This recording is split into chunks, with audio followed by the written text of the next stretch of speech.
Rod Imran Khan के sir पर मारा गया, बयान हल्फी के लिए तैयार हूं, बैरिस्टर गौहर का दावा। Islamabad, daily Pakistan online. Barrister Gohar ने दावा किया है कि इमरान खान की गिरफ्तारी के मौके पर राड इमरान खान के सर पर मारा गया। निजी टीवी एक्सप्रेस न्यूज़ के मुताबिक बैरिस्टर गौहर का कहना था कि वो राड मारने से मुताल्लिक बयान हल्फी देने के लिए तैयार हैं। दूसरी जानिब इमरान खान की गिरफ्तारी के दौरान जख्मी होने वाले वकील अली बुखारी ने बताया कि इमरान खान को जहां से गिरफ्तार किया गया वहां पुलिस और बायोमेट्रिक का स्टाफ मौजूद था। 5 पुलिस एहलकार बायोमेट्रिक कराने वाले कमरे में मौजूद थे। गिरफ्तार करने वाली टीम शीशे तोड़कर अंदर आई, कंप्यूटर वाले शीशे भी तोड़े।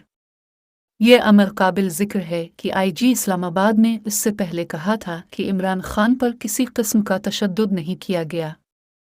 आप सबसे दरख्वास्त है हमारे YouTube चैनल को सब्सक्राइब करें और सपोर्ट करें। शुक्रिया।